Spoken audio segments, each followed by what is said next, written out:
변화 혁신의 리더십 제9주차 2교시 비디오 1에 이어서 계속 강의가 진행되겠습니다.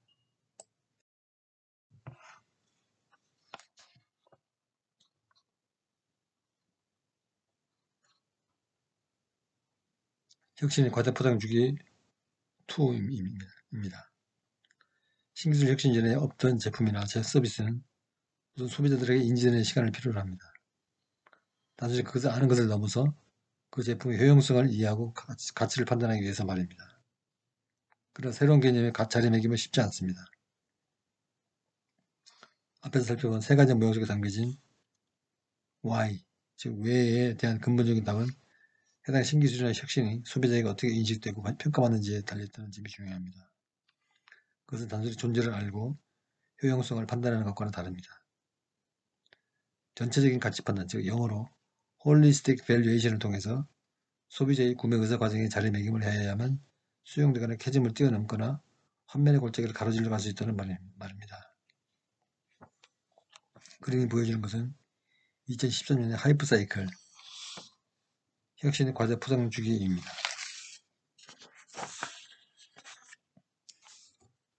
그 그림의 가운데를 보면은 NFC 같은 기술은 하향세를 탔습니다. 그 다음에는 어떤 기술이 하향세를 탈지 모릅니다. 앞으로 신기술 혹은 혁신은 어디에서 올지 미래를 예측하기 힘듭니다. 그러한 그래프와 같은 분석을 통해서 기업은 좀 더 성공의 확률을 높이려고 합니다. 그런데 최종 판단은 역시 소비자의 몫이 아닐까요?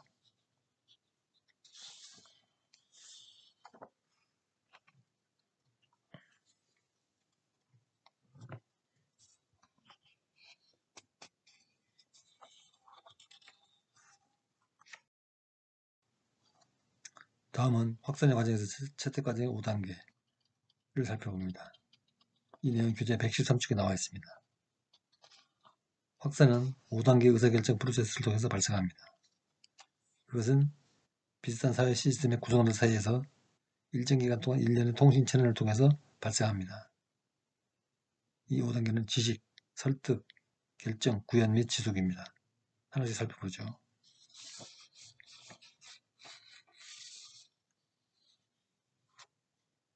첫째, 인식 및 지식. 개인들은 처음에는 혁신에 노출되지만 혁신에 대한 정보를 부족합니다. 이 단계에서 개인은 아직 혁신에 대한 자세한 정보를 찾도록 영감을 얻지 못합니다. 두 번째, 설득. 개인은 혁신에 관심이 있고 관련 정보나 세부 사항을 적극적으로 찾습니다. 정보를 가진 개인은 혁신에 설득당하거나 매료됩니다. 세 번째, 결정. 개인은 변화의 개념을 취하고 혁신 사역의 장단점을 평가하고 혁신을 채택할지 거부할지 결정합니다. 로저스는 2단계 개성적 특성으로 이것을 경험적 증거를 얻는 것이 가장 어려운 단계라고 지적했습니다. 네 번째, 구현. 개인은 상황에 따라 혁신을 다양한 정도로 사용합니다. 이 단계에서 개인은 또한 혁신의 유용성을 결정하고 이에 대한 추가 정보를 검색할 수 있습니다. 다섯 번째, 확산, 지속. 개인은 혁신을 계속 사용하기로 한 결정에 마무리합니다. 이 단계는 개인의 마음속에 생기는 개인 내의 관계, 또 대인관계이며 그룹이 올바른 결정을 내렸다는 확신입니다. 즉 채택 5단계는 처음에 인식을 거쳐서 관심을 가지고 그걸 평가를 하고 그 다음에 한번 채택해서 시행을 해보고 마지막으로 채택을 해서 확신하고 지속적으로 사용을 하는 것입니다.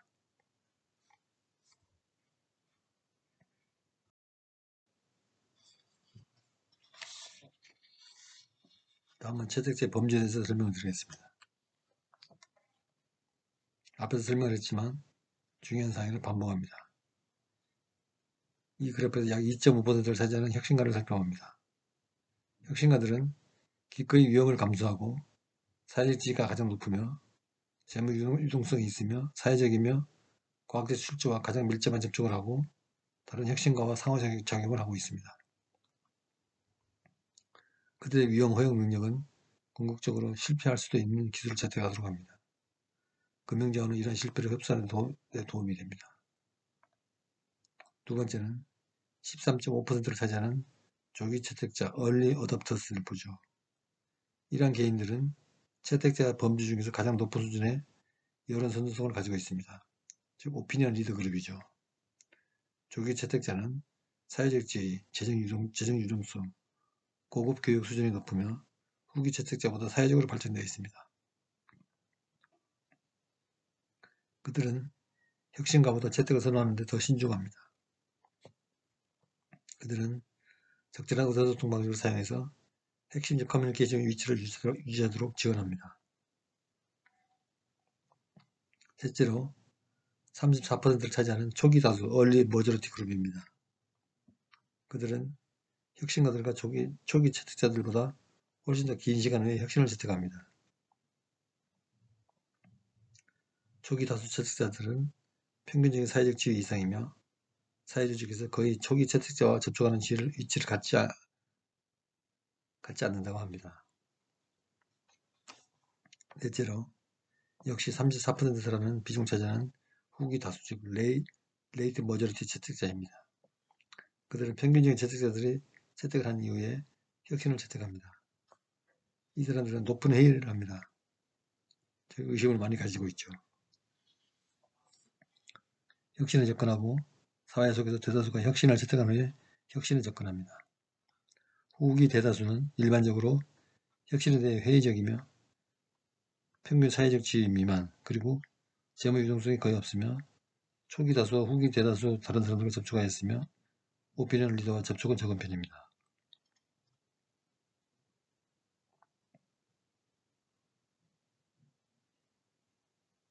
마지막으로 16%를 차지하는 후발주자입니다. 그들은 혁신을 채택한 마지막 사람입니다. 이전 범주의 일부와 달리 이 범주의 개인은 의견 리더십, 여론 선수성이 거의 없거나 전혀 없습니다. 이러한 개인들은 일반적으로 변화 대행자나 관리자를 혐오합니다. 후발주자는 일반적으로 전통적, 가장 낮은 사회적 지위, 가장 낮은 재무 유동성, 채택자 중에서 혁신 채택에 가장 시간이 많이 걸리고 가족 및 친한 친구와 접촉하는 데 중점을 두는 범주 사람입니다. 즉 별로 활동성이 없는 개인이라고 할 수 있겠죠.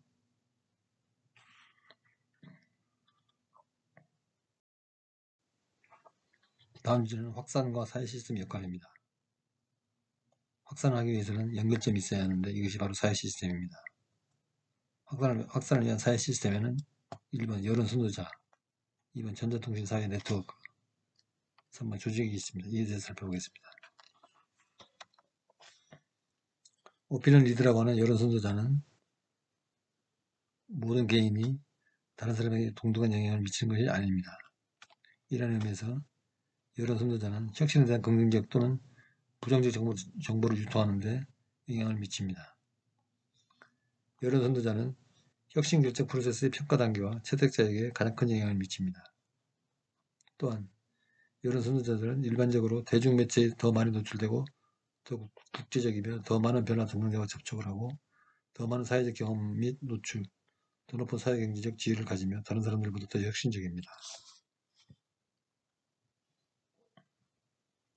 시카고 대학에서 1950년대 초에 새로운 제품과 서비스 확산에 대한 방송 광고의 비용 효율성을 평가하는 연구가 수행되었습니다. 조사 결과는 여론 선도자는 사회 내 계층으로 구성되는 경향이 있었으며 계층의 각 수준은 같은 수준의 다른 구성원들과 그 아래 다른 수준에 가장 큰 영향을 미쳤습니다. 가장 낮은 수준은 일반적으로 더 많았고 대량 광고의 대상이 될 수 있는 다양한 인구 통계학적 속성과 일치하는 경향이 있었습니다. 그러나 직접적인 입소문과 사례는 방송 메시지보다 훨씬 영향력이 큰 것으로 나타났으며 이는 직접적인 영향을 강화한 경우에는 효과적이었습니다. 이로 인해 광고는 가능한 경우 채택을 받지 않는 혁신에 대한 광고가 아닌 혁신이 채택된 다음에 광고를 하는 것이 가장 효과적이라는 결론을 내렸습니다.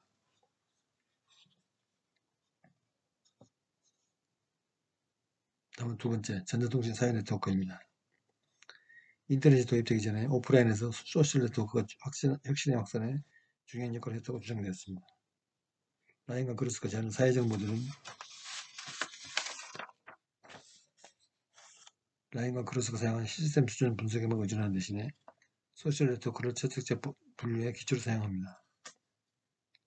외의 최근 연구에 따르면 특히 지역 및 농촌 지역에서 개인 간 네트워크가 더 강한 커뮤니티에서 훨씬 더 많은 혁신이 이루어지고 있음을 발견했습니다.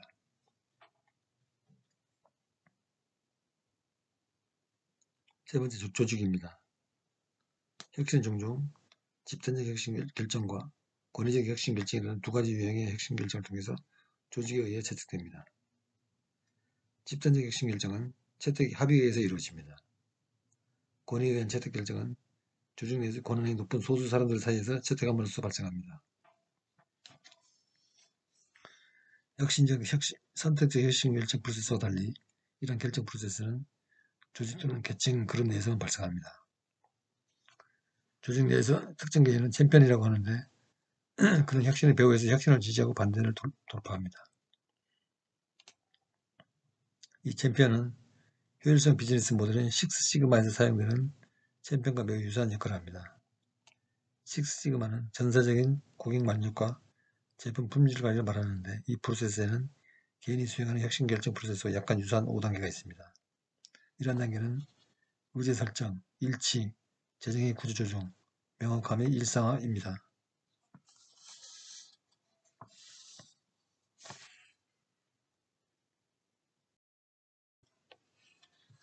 다음은 혁신의 측정에 대해서 살펴보겠습니다.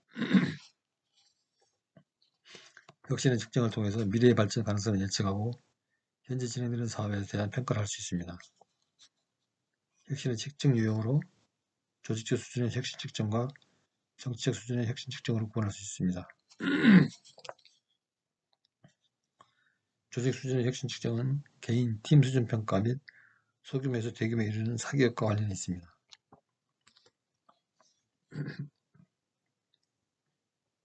조직의 혁신 측정은 설문조사, 워크숍, 컨설턴트 또는 내부 벤치마킹으로 수행할 수 있습니다. 오늘날 조직의 혁신을 측정하는 일반적인 방법은 없습니다. 기업에 대한 측정은 일반적으로 재무 혁신, 프로세스 효율성, 직원의 기여 및 동기부여, 고객에 대한 혜택과 관련된 비즈니스 측정과 같은 혁신의 여러 측면을 포괄하는 균형 성과표를 중심으로 구성될 수 있습니다. 측정된 값은 신제품에서 들어오는 수입, R&D 지출, 시장 출시 시간, 고객 및 직원 인식 및 만족도, 특허 수, 과거 혁신으로 인한 추가 판매 고등을 포함하는 비즈니스마다 크게 다릅니다.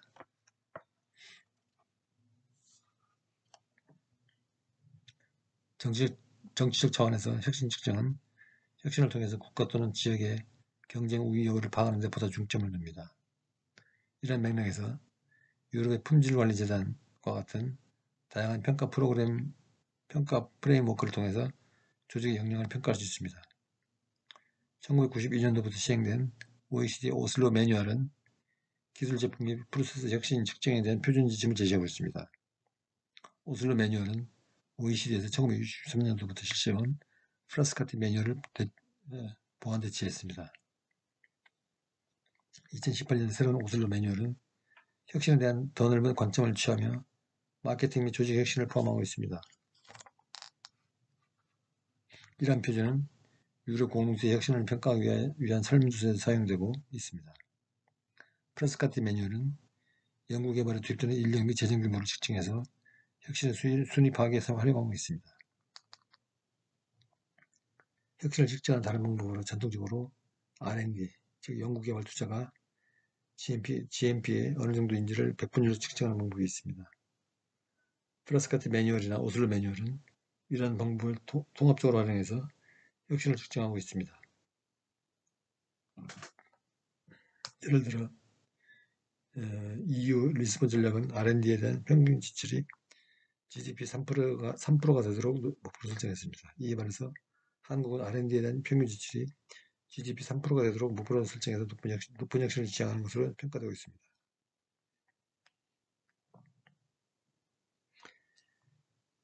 다음은 혁신지표 사용된 요소들을 살펴보겠습니다. 혁신지표 5차원 분류에 따르면 혁신 프로세스에 대한 투입, 혁신 프로세스로부터 산출, 혁신 산출의 효과, 혁신 프로세스 활동에 대한 접근성, 마지막으로 혁신 프로세스를 용이하게 하는 요인의 이용 가능성 등으로 구분할 수 있습니다.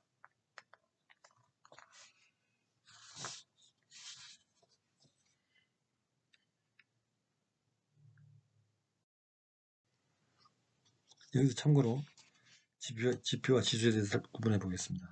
지표는 경제활동 결과 숫자 그대로 발표하는 것으로, 예를 들어서 2011년 국내 총생산, 즉 GDP는 1172조 원, 경상수지 흑자 277억 달러. 이러한 것은 지표입니다. 그런데 지수는 기준과 비교해서 나온 숫자로서 기준 시점의 가격, 시가총액 등을 100이나 1000 등 기준지수로 두고 변화의 폭과 속도, 방향성이 어떤지를 살펴보는 것입니다. 예를 들어 한국 증권시장의 코스피 지수는 1980년 1월 4일 시가총액을 100으로 정하고 그 이전과 이후를 비교해서 나타낸 지수입니다. 그런데 경제지표라고 하면 지표와 지수를 다 포함하는 것을 의미하기도 합니다.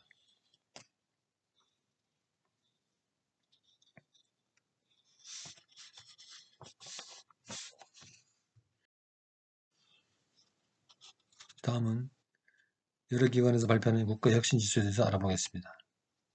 여러분, 한국은 전 세계에서 얼마나 혁신을 잘하는 국가인지 아십니까? 놀랍게도 블룸버그 센터에서 발표한 2019년도 국가별 혁신지수에서 한국은 전 세계에서 1위를 하였습니다. BDI and ZEW Bundesverband der Deutschen Industrie und Economy Research in Mannheim, 전국 독일 산업협회 및 만하임 경제연구소가 측정한 결과에서도 전 세계 10위를 마크하고 있습니다. 이런 것을 보면 한국 사람은 여전히 한국 사회가 후진국을 알고 있지만 막상 세계에 나서서 보면 한국은 세계를 주름잡는 리더 국가로 서 있다는 것을 알 수 있습니다. 이제는 외국을 모방하려 애쓸 게 아니라 가장 한국적인 것이 세계적인 것이라고 자부심을 가질 만도 하죠.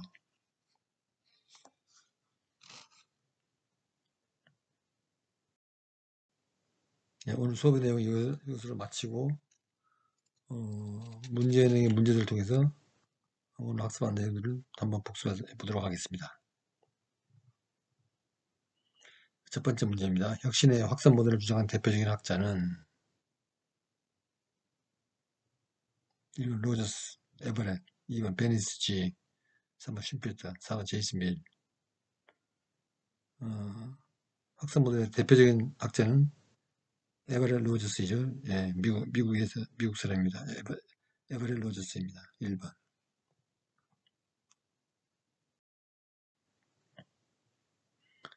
혁신의 채택자들을 시간의 흐름에 맞게 나타낸 것은 1번 이노베이터스, 얼리 어답터스, 얼리 모저리티, 레이트 모저리티, 레갓. 2번 이노베이터스, 얼리 모저리티, 얼리 어답터스, 레이트 모저리티, 레갓. 3번 이노베이터스, 얼리 어답터스, 레이트 메저리티, 얼리 머저리티, 레갓. 4번 이노베이터스, 얼리 어답터스, 얼리 머저리티, 레갓, 레이트 머저리티. 혁신 채택자들을 시간의 흐름에 맞게 나타낸 것은 보면은 맨 처음에 혁신가가 있죠. 혁신가가 나오고 그 다음에 초기 채택자들이 나오죠. 초기 채택자 다음에는 초기 다수 채택자가 나오고 그 다음에 후기 다수 채택자, 마지막으로 후발주자가 나오죠. 이런 내용은 그 1번에 잘 표시가 되어 있습니다. Innovators, Early Adopters, Early Majority, Late Majority, Legacy 1번입니다.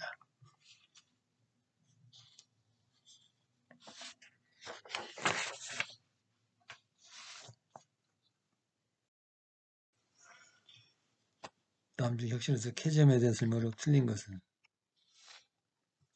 캐점 본래 해코가 뜻하는 용어이다, 단어이다. 맞죠? 2번 제프리 무어가 사용한 용어이다. 맞죠? 3번 신기술이 초기에 수용되는 모습을 보이다가 판매가 급감하고 시장에서 사라지는 현상을 설명하기 위해서 사용되었다. 맞죠? 신기술이 혁신이 초기에 도입되다가 갑자기 그것이 판매가 되지 않고 그 시장에서 지배력이 상실되었다가 사라지거나 또는 다시 새로 시작하는 것을 말하죠. 4번 캐즘이 나타나는 이유는 신기술의 혁신에 여러하는 혁신가나 초기 수용층과 대중 간의 가치된 관점이 같기 때문이다. 4번은 좀 맞지 않는 말입니다. 왜냐하면 신기술의 혁신에 여러하는 혁신가나 수용층이 가치에 대한 관점이 같다면은 혁신은 채택되어 가지고 바로 S자 곡선을 보이면서 확산이 빠르게 진행됩니다. 그러나 그 혁신에 대한 가치에 대한 관점이 다르기 때문에 혁신가는 그 어떤 가치를 두고 혁신했는데 초기 수용층으로 그 받아들이는 사람들이 이걸 거부할 경우에는 즉 가치에 대한 관점이 달라가지고 거부하거나 무시할 경우에는 시장에서 사라지게 됩니다.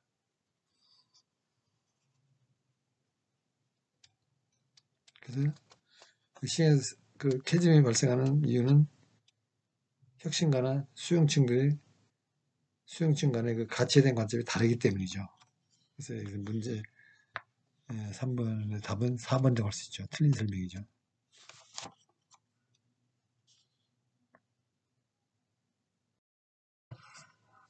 다음 중 혁신의 확산 과정에서 채택의 5단계 순서가 맞는 것은 처음에는 인지를 하죠. 인식을 하고 지식을 가지죠. 그 다음에 관심을 좀 두게 되고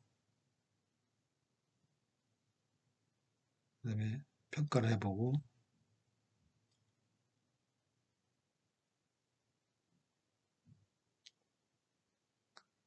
채택을 하고 시행을 하죠. 자 봅시다. 1번 인식, 평가, 인식을 하고 평가를 하고 관심을 가지고 이거는 인식 다음에 관심을 가진 다음에 평가를 하게 되죠. 이거 틀린 거죠. 2번을 보면은 인식을 하고 관심을 가지고 평가를 해야 되죠. 시행보다 시행은 평가 다음에 나오는 것이죠. 3번 인식을 하고 관심을 가지고 평가를 하고 채택을 하고 시행을 합니다. 3번이 맞죠. 4번은 인식을 하고 관심을 가지고 평가를 하고 채택한 다음에 시행을 해야죠. 4번이 답은 3번이 되겠습니다.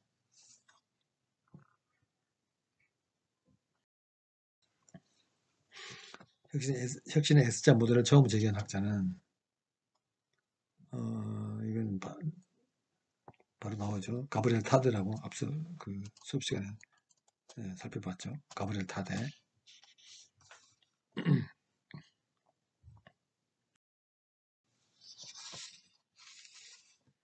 오늘 수업은 여기까지입니다. 강의 내용 요약하겠습니다. 먼저 수업 전에 리더십에 대한 다양한 말을 살펴보았습니다. 이런 정의를 통해서 자신만의 리더십에 대한 이해를 넓히고 개념을 정리하시기 바랍니다. 오늘 수업은 혁신의 확산이 주요 주제였습니다. 혁신의 확산은 가브리엘 타데 S자 모델에서 시작해서 로저스가 확립한 혁신의 확산 모델에서 혁신 채택자들의 참여 행태를 살펴봤습니다. 최근에 나타난 혁신의 캐즘 모델을 통해서 혁신의 하이프 사이클의 개념을 살펴봤습니다. 그리고 확산의 과정과 채택자 범주, 확산과 사회 시스템의 역할, 혁신의 측정에 대한 학습을 통해서 확산에 대한 개념을 배웠습니다. 다음 주는 변형적 리더십의 전제에 대해서 학습하겠습니다. 교재 147쪽에서 173쪽을 읽어오시기 바랍니다. 여러분 강의 듣느라 수고 많았습니다. 목이 잠겨서 목소리가 잘 나오지 않았는데 양해해 주시기 바랍니다. 여러분 수고 많았습니다. 안녕히 계십시오.